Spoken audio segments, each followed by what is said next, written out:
जी Nepal HD television अब तपाईँ सँगसँगै।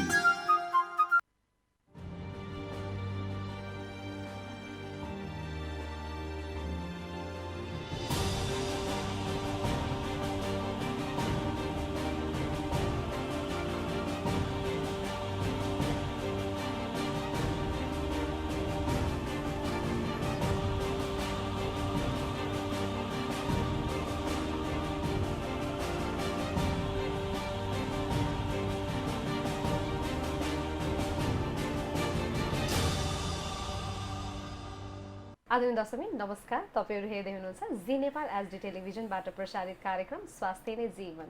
म प्रस्तुता सुमन गिरी। स्वास्थ्य नै सबैभन्दा ठूलो धन हो भन्ने मान्यताका साथ तयार पारिएको यस कार्यक्रममा हामी तपाईहरुलाई सदा चाहिँ स्वास्थ्य सम्बन्धी विभिन्न जानकारी गराउनुका साथै स्वास्थ्य क्षेत्रमा आफ्नो अमूल्य योगदान पुर्याउनु भएका व्यक्तित्वहरुसँगको कुराकानी गर्ने गर्दैछौँ।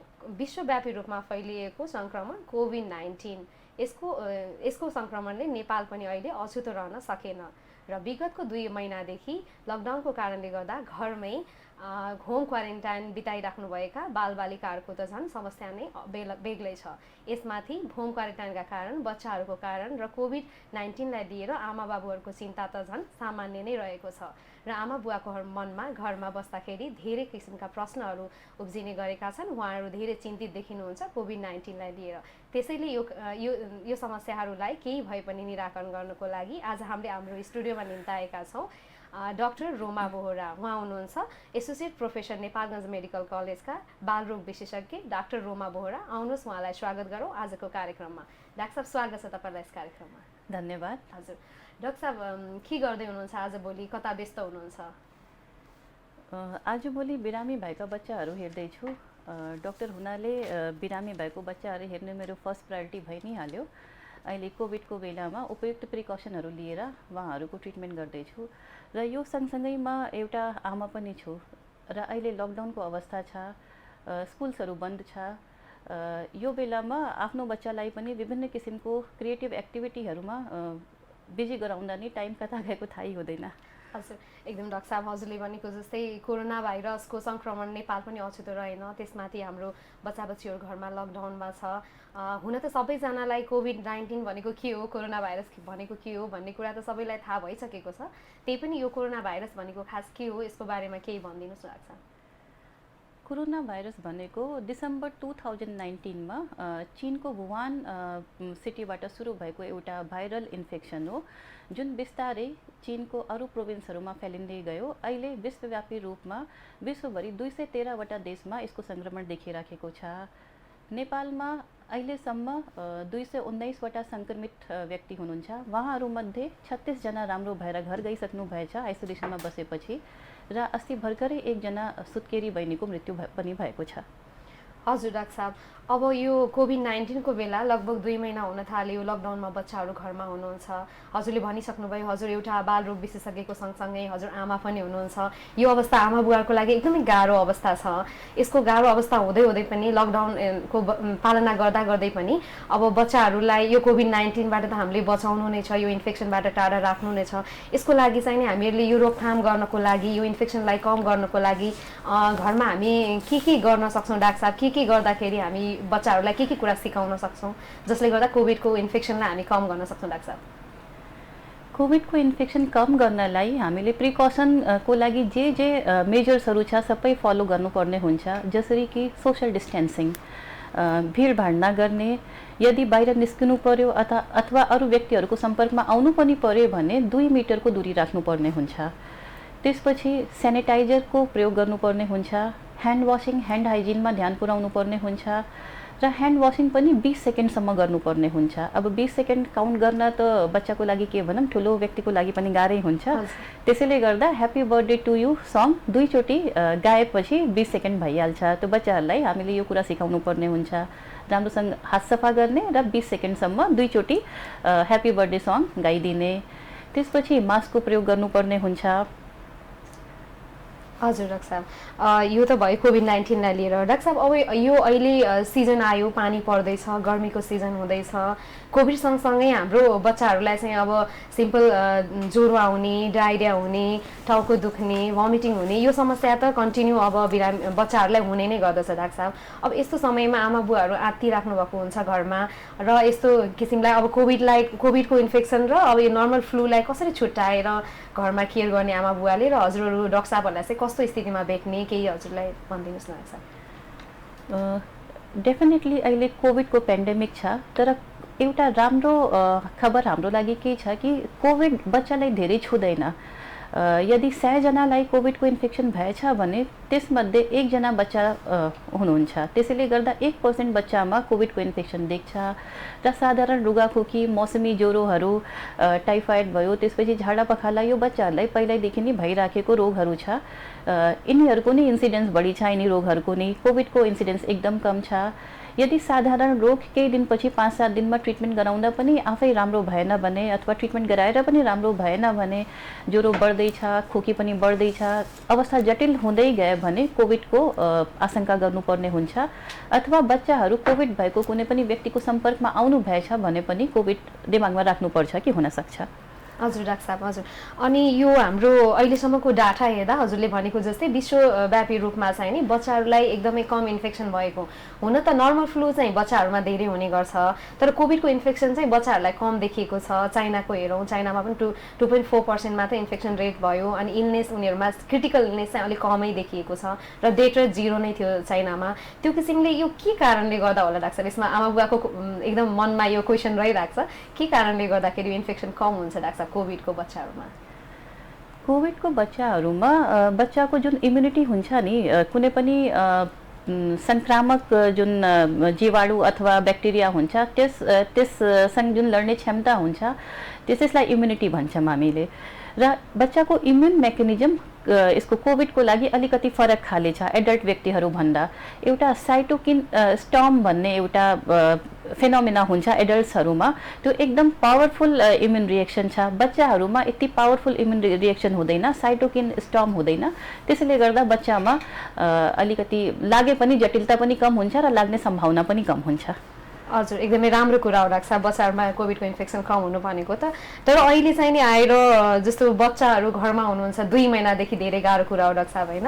अब बच्चाहरू घरमा हुँदा उनीहरूले चाहिँ नि विभिन्न किसिमको क्वेसनहरू गर्ने आमा बुवालाई, यो कोरोना भनेको के हो, उनीहरूले एकदम मजाकको रूपमा लिने अथवा उनीहरूले धेरै क्युरियोसिटीको रूपमा लिने गर्दाखेरि उनीहरूको मेन्टल्ली जस्ट उहाँको साइकोलोजिकल्ली मेन्टल्ली स्थिति चाहिँ अलिकति त्यस्तो अलिक समस्या हुने खालको देखिरहेको आमा बुवाहरूको समस्या छ। त्यसमा चाहिँ बच्चाहरूलाई हामीले के कुराहरू उहाँलाई कोरोनाको बारेमा भन्ने, अथवा उहाँलाई त्यो अनलाइन मिडियाहरूमा पनि धेरै न्युजहरू छ, के कुराहरू उहाँलाई केसम्म उहाँहरूलाई बच्चाहरूलाई भनिदिने र के कुरा चाहिँ उहाँहरूलाई नभन्ने होला डाक्टर साहब यसको बारेमा? यो एकदमै राम्रो क्वेसन छ, किनभने अहिले पेरेन्ट्सको लागि बच्चालाई घरमा स्कुल पनि बन्द छ, ह्यान्डल गर्ने एकदमै गाह्रो अवस्था छ र यसलाई हामीले एउटा च्यालेन्जको रूपमा एक्सेप्ट गर्नुपर्ने हुन्छ।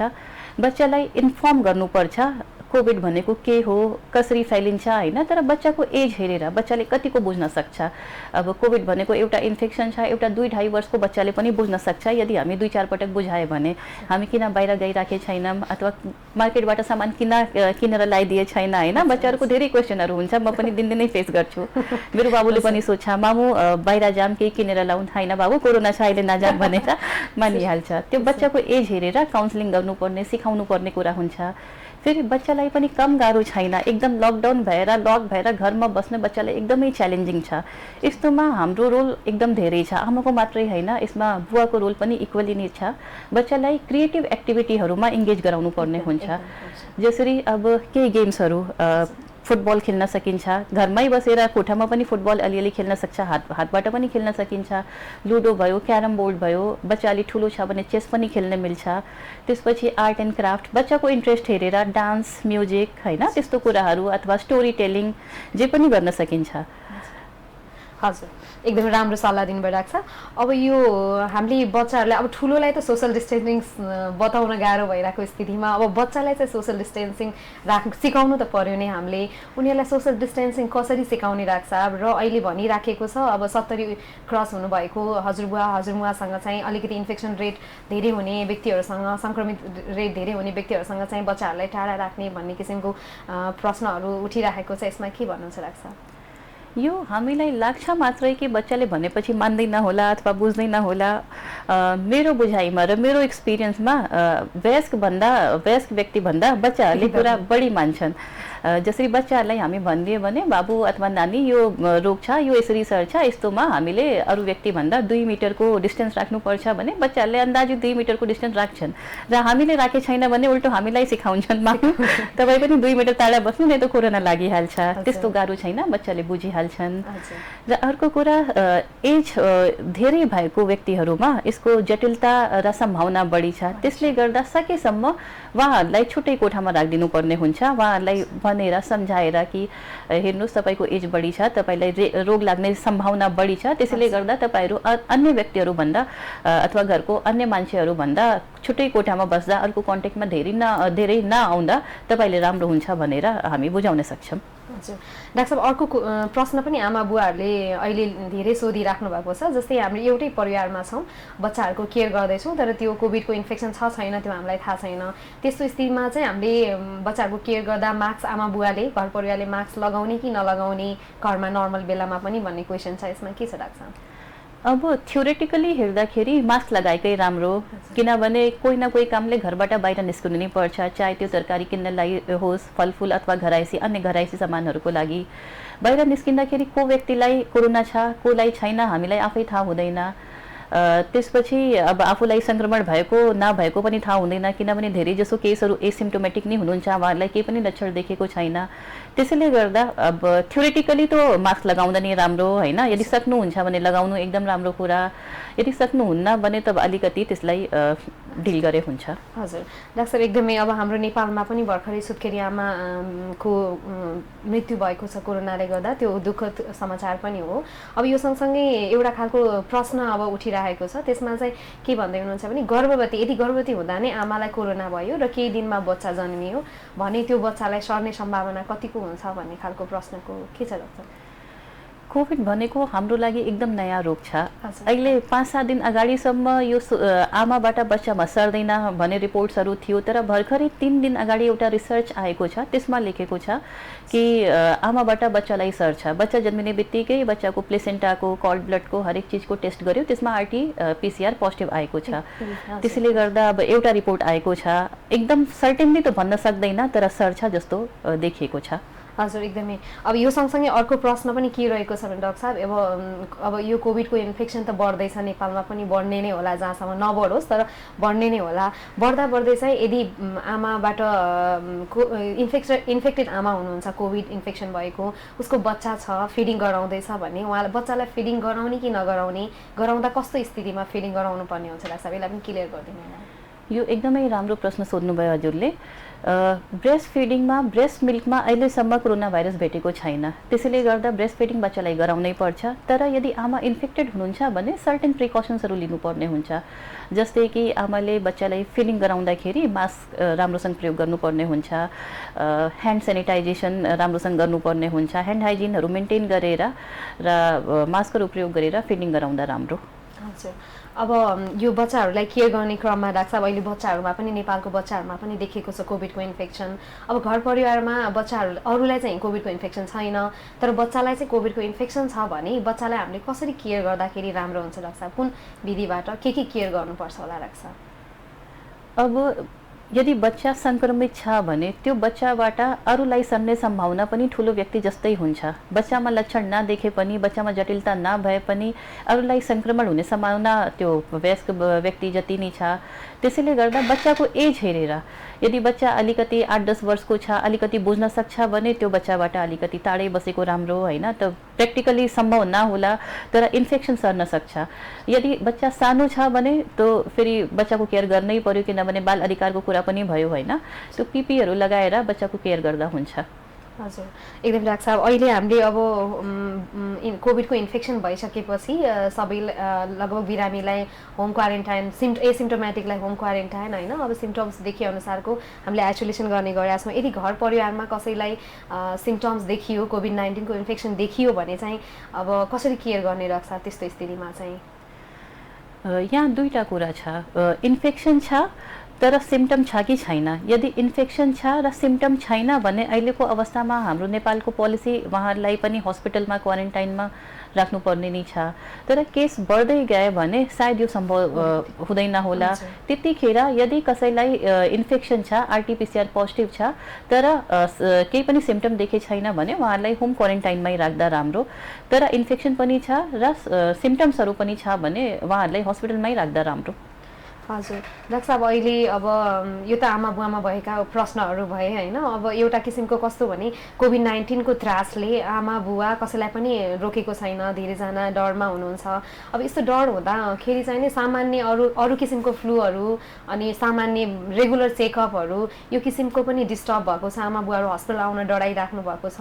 अब उहाँहरूलाई चाहिँ नि के भन्न चाहनुहुन्छ हजुरले? कसरी उनीहरू हजुरहरूलाई भेट्न सक्छ अथवा डक्टर पेडियाट्रिसियनहरूलाई भेट्न सक्छ, आफ्नो बच्चाको केयर गर्न सक्छ र अनि आफ्नो जुन रेगुलर चेकअपहरू छ जस्तै इम्युनाइजेसनहरू यिनीहरूलाई कसरी कन्टिन्यू गर्न सक्छ डाक्टर साहब, के भनिदिनुहोस् न। हजुर, अहिले सबभन्दा च्यालेन्जिङ स्थिति यही नै छ कि कोभिडले नभए पनि अरू रोगहरूबाट बच्चाहरूलाई स्वास्थ्यको अवस्था जटिल भइराखेको छ। त्यसैले गर्दा रेगुलर रुटिन हेल्थ चेकअपमा त नआउने, तर यदि रोगको कोही लक्षणहरू देखेछ भने, सामान्य छ भने, रुगाखोकी छ भने 1-2 दिन वेट गर्ने। तर यदि बढिराखेछ, कन्ट्रोल भइराखेको छैन भने हस्पिटलसँग टाइम लिएर अथवा जहाँ पनि जो पनि बाल विशेषज्ञलाई देखाउनुहुन्छ वहाँ टाइम लिएर कि हामी कतिखेर आऊँ त्यतिखेर गएर दिखाउँदा हुन्छ। र जहाँसम्म भ्याक्सिनको कुरा छ, भ्याक्सिन रोक्न मिल्दैन, किनभने यदि कोरोनाबाट केही जटिलता भएन भने भ्याक्सिन प्रिभेन्टेबल डिजिजेसबाट जटिलता हुने सम्भावना बढी हुन्छ यदि हामीले भ्याक्सिन लगाएन भने। त्यसैले गर्दा सोशल डिस्टेन्सिङ, मास्कहरू प्रयोग गरेर र सेनिटाइजेसन सम्बन्धी सम्पूर्ण जे पनि हामीले गर्नुपर्ने त्यो सबै गरेर भ्याक्सिनेसनहरू गर्दा नै राम्रो। डाक्टर साहब, अब एउटा कुरा के गरिदिनु, बच्चालाई घरमा हामीले केयर गर्ने बेलामा अघि पनि हजुरले भन्नु त भएको छ, अझै पनि आमा बुवालाई अलिक क्लियर रूपमा के भनिदिनु होला भने बच्चाको मनस्थितिलाई नबिग्रिने गरेर अब धेरै टाइम भयो, स्कुल पनि छुट्टी छ, अब यो कति दिन स्कुल छुट्टी गर्दाखेरि ठिक हुन्छ जस्तो हजुरको विचारमा, र बच्चाहरूलाई घरमा चाहिँ नि उनीहरूको पढाइलाई अब आउने दिनहरूमा डिस्टर्ब नहुने किसिमले कसरी उनीहरूलाई हामीले पढाउन सक्छौँ अथवा घरमा कसरी अझै उनीहरूको एक्टिभिटीलाई अझै बढाउन सक्छौँ डाक्टर साहब? स्कुलमा छुट्टी त कति दिन गर्ने यो भन्ने त गाह्रै छ होइन, किनभने अब नेपालमा केसको अवस्था के हुन्छ त्यही अनुसार डिसाइड गर्नुपर्ने हुन्छ। तर लकडाउन भएको अवस्थामा जबसम्म स्कुल खुल्दैन तबसम्म बच्चाहरूलाई घरमा पनि हामीले त्यो क्रिएटिभ एक्टिभिटीहरूमा इङ्गेज गराउन सक्छौँ। अब जसरी कि अब अहिले त्यो क्लासहरू भइराखेछ, क्लासमा पनि दिनको 1-2 घन्टा बच्चाले पढ्यो भने त्यसको एज अनुसार हेरेर होइन कि बच्चाको कुन एजलाई कतिको पढाइ चाहिन्छ त्यो हेरेर घरमा नि पढाउँदा राम्रो। तर त्यो पनि सजिलो छैन, बच्चा घरमा बस्नै मान्दैन पढ्नलाई होइन। हामी 2-4 पटक सम्झाएपछि, काउन्सिलिङ गरेपछि, त्यो पनि गाली नगरेर राम्रोसँग माया गरेर सम्झाएपछि बच्चाहरू डेफिनेटली मान्छन्। हजुर डाक्टर साहब, अब एउटा प्रश्न के छ भने हजुरलाई, जस्तै अहिले बच्चाहरूलाई लिएर अब कोभिडको भोलि इन्फेक्सन बढ्दै गयो भने बच्चाहरूको लागि छुट्टै किसिमको केही ऊहरू जस्तै छुट्टै किसिमको केही प्रोटोकलहरू बनाउनु पर्ने छ, के छ भने भनिदिनुहोस् न। ट्रिटमेन्ट प्रोटोकल यदि कोभिडको इन्फेक्सन लागेछ भने बच्चा र एडल्ट व्यक्तिको लागि एउटै हुन्छ। तर बच्चामा एउटा रोग कम लागे पनि एउटा नयाँ किसिमको जटिलता देखिराखेको छ। 1 हप्ता 10 दिनदेखि यस्तो रिपोर्ट्सहरू आइराखेछ। एउटा Kawasaki disease like syndrome, inflammatory syndrome बच्चाहरूमा देखिराखेछ। यदि कोही बच्चा त्यस्तो प्रोलङ कफ छ, हाई ग्रेड फिभर छ अथवा उहाँहरूलाई ऱ्यास आएको छ, चेस्ट पेन छ अथवा त्यो यसको नेकमा लिम्फ नोडहरू स्वेलिङ भएको छ भने त्यस्तो अवस्थामा हामीले त्यो सिन्ड्रोम पनि सोच्नुपर्ने अवस्था हुन्छ। त्यसको लागि यदि कोही पनि बच्चा यस्तो प्रेजेन्टेसनले आउँदै हुनुहुन्छ भने हामीले यो सिन्ड्रोमको विषयमा पनि सोच्नुपर्ने हुन्छ। हजुर डाक्टर साहब, हामी लगभग कार्यक्रमको अन्त्यतिर आइसकेको छौँ। हजुरको अमूल्य समय दिनुभएकोमा हजुरलाई धेरै धन्यवाद दिन चाहन्छु। र जाँदा जाँदै हजुरले अहिले जुन हाम्रो विश्वव्यापी रूपमा फैलिएको कोरोना भाइरस छ यसले अब आमा बुवा चिन्तित हुनुहुन्छ र हाम्रो घर परिवारका व्यक्तिहरू पनि बच्चालाई लिएर कोभिडको इन्फेक्सन लिएर चिन्तित हुनुहुन्छ। यसमा चाहिँ हजुरले अन्तमा के सन्देश दिन चाहनुहुन्छ डाक्टर साहब? सन्देश राखिदिनु होला। म यो भन्न चाहन्छु कि लेट्स डोन्ट बी प्यानिक होइन, हामी नडराउँ, हामी फेस गरौँ, बोल्डली फेस गरौँ र सोसल डिस्टेन्सिङ, मास्कको प्रयोग गरौँ, ह्यान्ड सेनिटाइजेसन गरौँ, ह्यान्ड वासिङ गरौँ र यसलाई फेस गरौँ। हामी जित्छौँ, हामी हार खाने हुँदैन। हजुर दर्शकबिन, तपाईँहरू हेर्दै हुनुहुन्छ जी नेपाल एचडी टेलिभिजन कार्यक्रम स्वास्थ्य नै जीवन। आजको कार्यक्रममा हामीहरूसँग हुनुहुन्थ्यो एसोसिएट प्रोफेसर तथा बाल रोग विशेषज्ञ डाक्टर रोमा बोहरा। उहाँसँग आज हामीहरूले कोभिड-19 र आमा बुवाको मनमा रहेका केही प्रश्नहरूको जानकारीहरू प्राप्त गऱ्यौँ। दर्शकबिन, यो कार्यक्रम प्रत्येक सोमबार दिउँसो 2 बजेदेखि 2:30 बजेसम्म र पुनः प्रसारण प्रत्येक बुधबार साँझ 4:30 बजेदेखि 5 बजेसम्म हुने गर्दछ। हेर्न नभुल्नुहोला कार्यक्रम स्वास्थ्य नै जीवन। यसै भनाइका साथ म प्रस्तोता सुमन गिरी आजको कार्यक्रमबाट बिदा चाहन्छु। हवस् त, नमस्कार।